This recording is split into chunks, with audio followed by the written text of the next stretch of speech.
khawatir yang membakar gedung Kejaksaan Agung kita itu simbol keadilan, ya, itu tentu orang dalam. Ya. Orang dalam itu tentu atas perintah dari lagi-lagi MTJ itu. Ya, saya menghargai Bapak juru bicara Kejaksaan Agung, kita jangan berspekulasi, ya. Tapi di dalam demokrasi kita bisa mengingatkan ini bukan spekulasi, tapi ya kekhawatiran, ya, kekhawatiran. Ya. Jangan-jangan nanti juga nggak akan terbuka lagi, ya, sehingga nanti berkas Joko Chandra mungkin juga lantas hilang, siapa tahu, walaupun dijamin Mahfud tidak akan hilang, ya, tapi itu kan jaminan yang juga belum jelas, ya. Mahfud kan juga khas seperti itu omongannya, ya. Sekalian, jadi saya terus terang khawatir.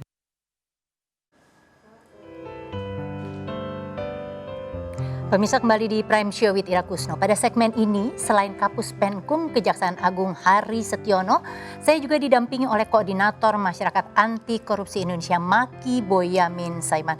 Selamat malam, Pak Boyamin. Malam, Mbak Ira. Ya, jadi saya dengan Pak Hari, tadi ada videonya Pak Amin Rais. Saya sebenarnya tahan jawabannya Pak Hari, begitu ya.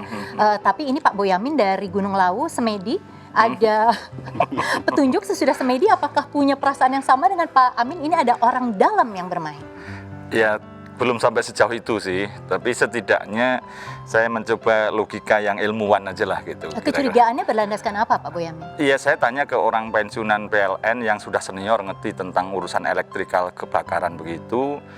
Itu sesuatu yang tidak nyambung. Gitu loh, tidak logis, tidak nalar dari sisi elektrikal yang diketahui, karena kalau tidak logisnya kalau konslet itu ya berarti hanya nggak banyak lah gitu. Dan kedua, tidak banyak tuh artinya tidak mungkin kemudian membakar kemana-mana. Ya, paling enggak satu ruangan, ya mudah-mudahan bukan di sini loh ya, satu ruangan gitu aja, terus kemudian merembetnya juga nggak banyak sehingga bisa dipadamkan. Kalau itu konslet ya? Ya, kalau konslet. Dan ini berarti kan seperti konslet bareng gitu kan. Dan ketika konslet itu kan listrik yang lain kan mati gitu kan. Sehingga kalau penyebab kebakaran ini kaitannya dengan konslet, otomatis yang lain juga udah konslet dan mati listrik-listrik yang lain. Oke, Pak Hari silakan dijawab. Iya, terima kasih Mbak Ira. Profesor Amin Rais saya kira tidak perlu khawatir kalau ada dalam pertandingan sepak bola itu ada yang namanya offside. Nah, jadi kemarin termasuk kami juga menyampaikan supaya tidak membuat spekulasi-spekulasi tanpa adanya bukti. Tetapi betul di alam demokrasi boleh-boleh saja berpendapat seperti itu.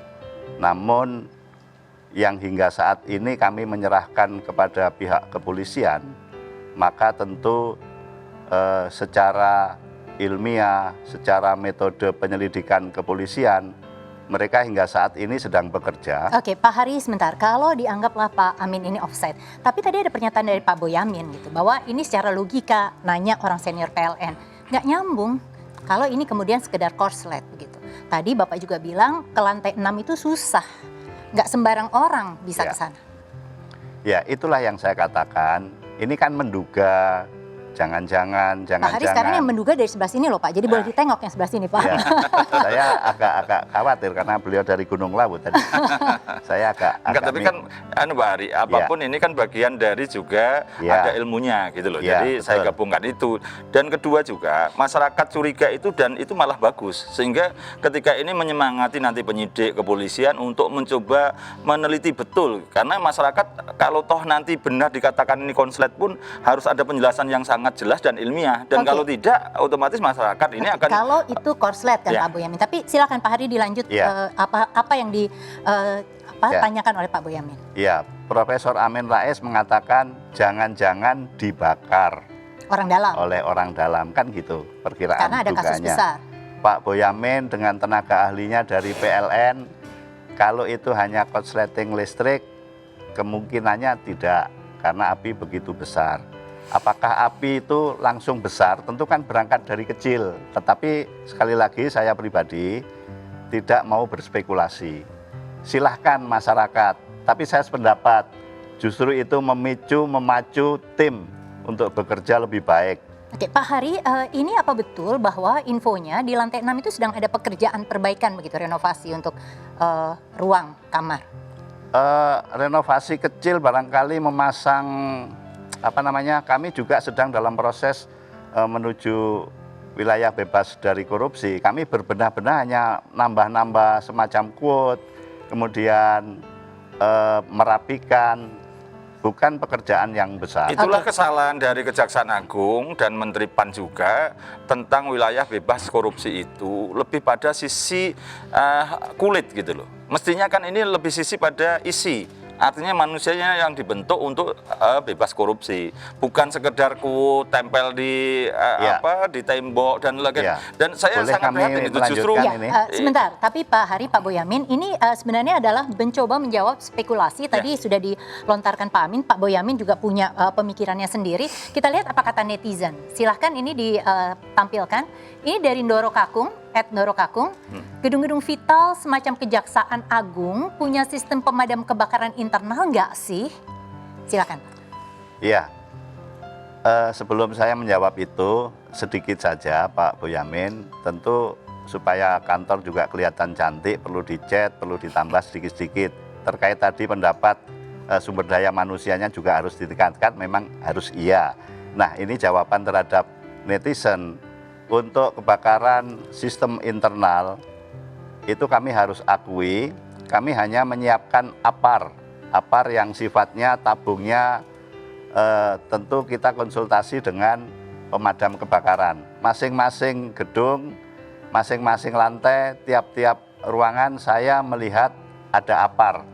Sehingga standar terhadap pemadam kebakaran yang ada di gedung utama itu tentu menjadi domain dinas kebakaran. Ya, sebenarnya tuh seringkali ada alatnya, tetapi kalau tidak pernah dicoba dan sebagainya, ini macet gitu. Apakah ini kemudian juga yang terjadi sehingga tidak bisa dilakukan pemadaman dengan cepat oleh pihak internal?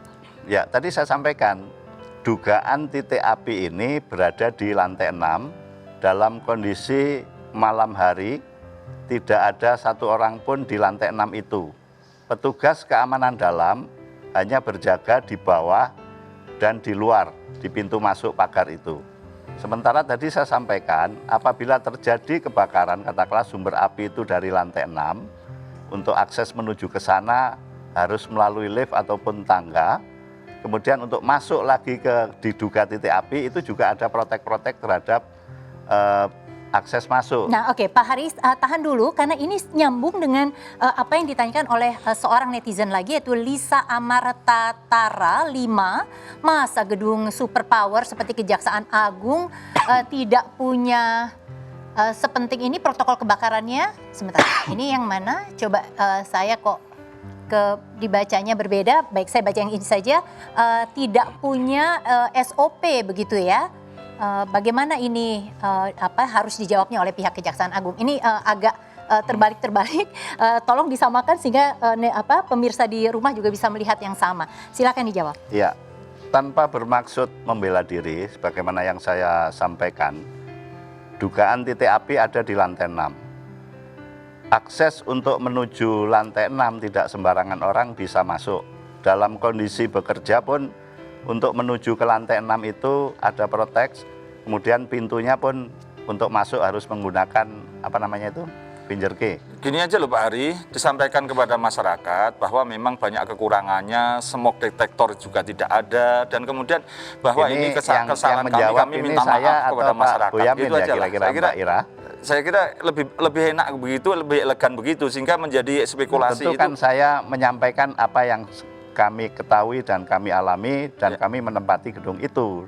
Tapi apa yang disampaikan Pak Boyamin itu secara ringkasan betul nggak Pak jadinya? Artinya mungkin ada memang disediakan alat pemadam kebakaran dan sebagainya, tetapi kemudian protokol dan lain-lainnya itu tidak juga dilakukan secara tepat. Ya, kami ulangi, betul terjadi kebakaran, tetapi malam hari lantai 6, api sudah begitu besar.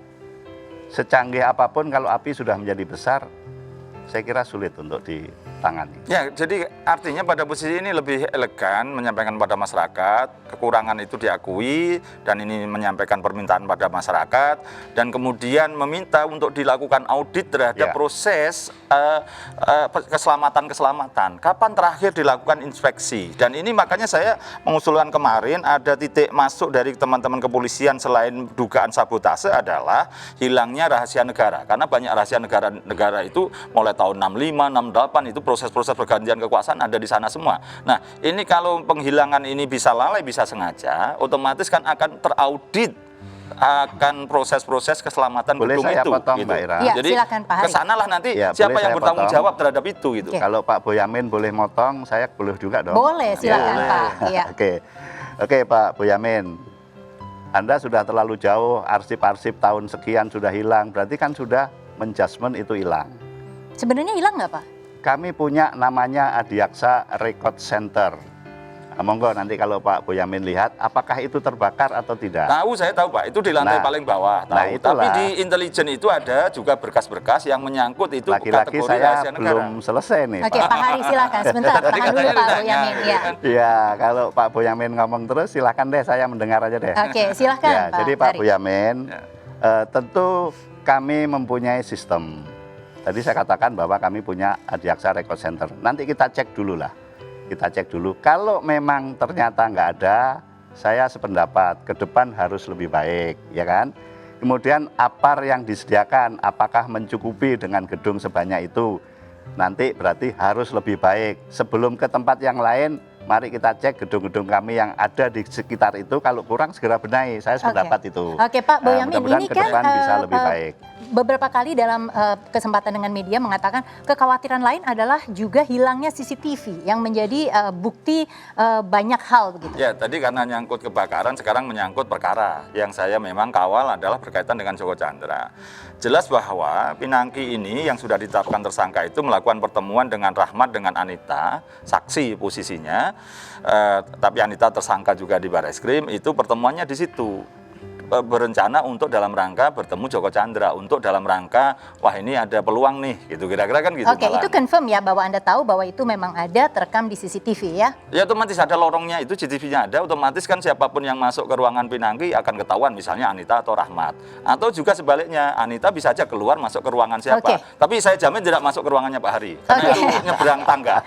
Pak Hari silahkan dijawab itu. Gimana Iya. CCTV-nya aman nggak Pak? Ya, terima kasih nih Pak Boyamin. Kami juga belum menerima laporan karena memang masih proses yang dilakukan oleh kepolisian. Kemarin mendapat informasi berhasil menyelamatkan CCTV. CCTV yang di luar Pak. Ya, nanti dulu. Nanti akan kita buka kira-kira CCTV yang di mana. Memang akses masuk ke tempat itu mulai dari pintu masuk, mulai jalan menuju itu sudah terekam oleh CCTV. Nah, mudah-mudahan aja itu karena CCTV awal itu ada di lantai 1, karena ada lantai dasar, ada lantai 1, sehingga setiap orang yang mau masuk ke gedung utama itu pasti terekam CCTV. Dan itu tidak hanya satu CCTV-nya. Ya mudah-mudahan nanti sambil menunggu hasil penyelidikan, mudah-mudahan masih ada. Ya, Dan mudah-mudahan yakin masih saya ada juga nih Pak. terekam di situ. Karena saya Ya. 3 bulan terakhir itu pernah Ya. nyelonong-nyelonong ke situ gitu. Oke, Jadi, ini kalau CCTV-nya semoga bisa terselamatkan. makanya kalau betul itu ya? nanti ada gambar dan tidak ada saya, berarti malah salah itu, pasti dipalsukan itu kan gitu kan. Oke, baik, terima kasih Pak Boyamin. Ini Pak Hari masih bersama kami. Baiklah pemirsa, tetaplah bersama Prime Show with Ira Kusno karena sesudah pariwara berikut kami masih akan kembali mengenai kasus kebakaran di Gedung Kejaksaan Agung.